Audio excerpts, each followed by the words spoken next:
two Filipino doctors are leading efforts to provide critical women's healthcare services and surgical missions to those in need.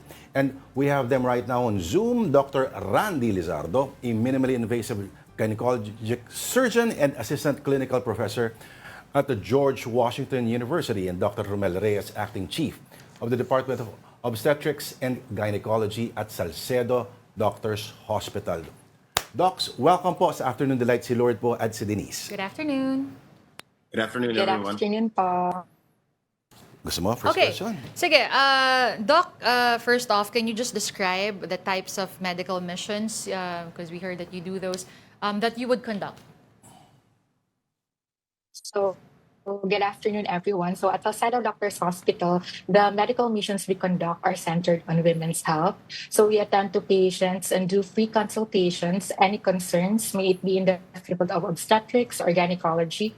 We have patients coming for prenatal consults, maybe a low risk or high risk pregnancy, pregnancies for spontaneous vaginal deliveries or cesarean deliveries, for medical and surgical management of various gynecologic conditions like myoma, pelvic organ prolapse, ovarian new growth or masses. And we also offer pap smear, which is a form of cervical cancer screening. Okay, paglilinaw lang, Doc, ang Salcedo Doctors Hospital ay wala po sa Makati, kundi nasa may Eastern Samar. Am I correct, Doc? Sa may dating part ng Giwan niya. Yes. Apo, nasa Region 8 po kami at isa po kami sa 6 na provinces sa Region 8, which is Eastern Samar po. And nasa Eastern Samar po yung municipality of Salcedo. Yes. Kay Dr. Randy naman po, Doc, dyan po sa Estados Unidos, alam po natin na yung state po ng gynecological healthcare sa Pilipinas, I'm sure, contrasting doon sa first world po, gaano po kalayo ang consciousness ng Pilipinas pa rin pagdating po sa ganyang uri ng healthcare, sir? There's a big stark contrast in terms of what we would consider normal everyday healthcare here in the U.S. And going back to the Philippines on these trips, it helps me realize the disparities of healthcare that's available, what we oftentimes take for granted here in the United States as routine.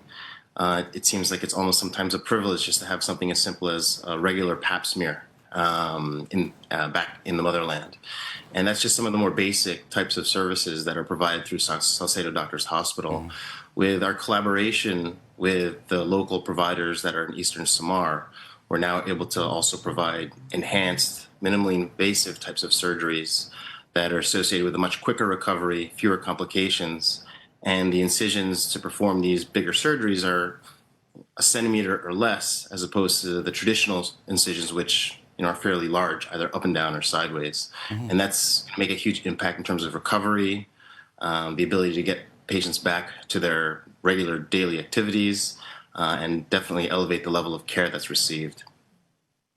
Okay, so just a question for both Dr. Lizardo and Dr. Reyes. Through your medical missions, the surgical missions, what is the biggest realization in terms of, I know, Dr. Randy, you just mentioned something as simple as a pap smear, I guess in the States is such a privilege here. But for you both, ano po kaya yung parang biggest realization or biggest thing na napapansin nyo in common with all of your patients kung bakit yung mga quote-unquote simple procedures like that is parang very rare for them also? Dr. Mel? So, Dr. for Randy? these Okay. patients, particularly, Go ahead. yes, for these patients, particularly those patients who come to us for consultation, mapa-OB man po or gynae, most of them, first access po nila to sa specialty care. So, yung iba, may mga malalaking mga bukol na kasi hindi sila nakakapag-konsulta. And ito po yung kind of care na binibigay namin ngayon sa mga pasyenteng ito. So, marami lang factors, pwedeng mas inuuna nila yung pamilya nila.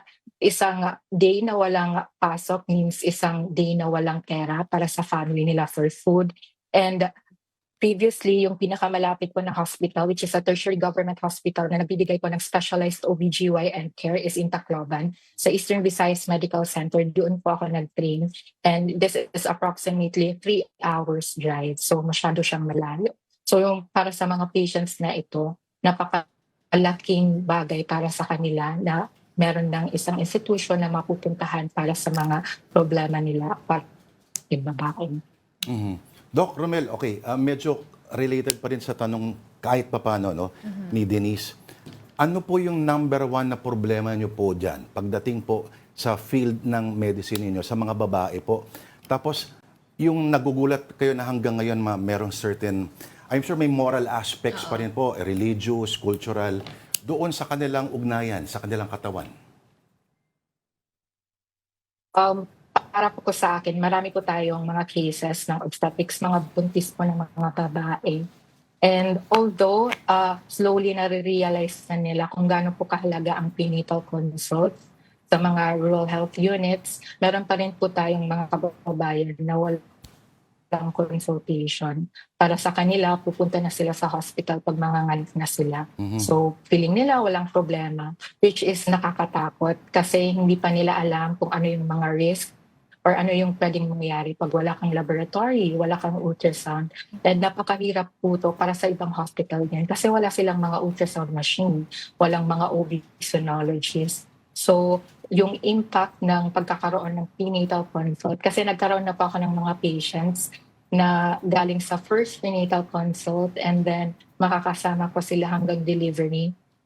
Napakalaking bagay po nito. And then yung mga buntis actually ngayon, pag dumadami na yung anak nila, nare-realize na nila kung ano yung importance ng pagpupunta sa hospital, which is becoming true because meron na pong hospital na malapit sa kanila. For Dr. Randy, I have a question. Go ahead. Okay. The latest technologies in OB-GYN, how does AI come into the picture? How does it help? And remote or robot-assisted surgery, sir, how? And do these essentially mean that they're expensive and probably a challenge to a country like the Philippines? Yes, definitely. So with the type of surgeries that we're actually providing, we were able to obtain the equipment and the technology through a grant through Northwestern University. There is a significant cost with the ability to provide that type of service. Although we're not utilizing AI per se, the laparoscopic equipment that was purchased, our anesthesia equipment that was purchased, you're correct, there is a significant cost to all of those things. And that is definitely a limiting factor, not only in the Philippines, but throughout the world. Again, in the US, it's hard to find a hospital that doesn't have access to these types of services and the type of equipment that we now have in the Salcedo Doctors Hospital. And to think that we are now able to do those things in such a remote area, it's an honor, it's a privilege, but you're correct, there is a significant cost associated with that. Just recently, we did have to purchase a new anesthesia machine after having one for just a few years because the conditions, those equipment pieces weren't meant to survive in, I guess, in such a high humidity, high heat and type of environment. So things like the tubing and a lot of the wiring decays a little bit more rapidly. And for that, we have to have the means and the support by which to continue to provide the care that we are. Okay. Meron naman din po bang, I guess for the both of you, meron din po ba kayong any upcoming medical mission plans?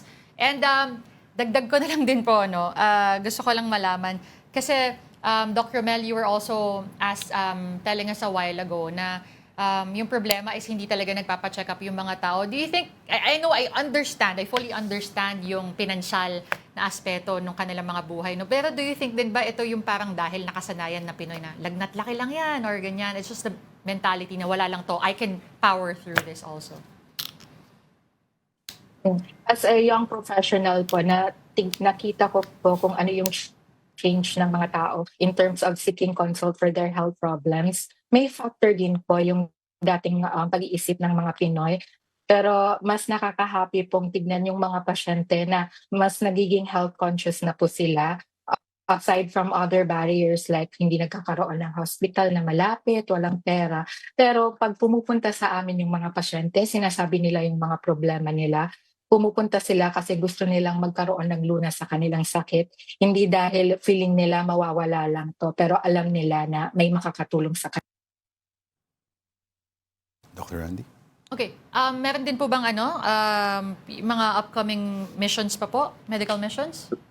There was just a trip that had providers that were there and left this past week. They were there for 2 weeks, and I myself will be returning in mid-October. So there's a rotation of 5 main surgeons from the U.S., from across the United States, that go there every couple months. And we go there, we train doctors like Dr. Reyes.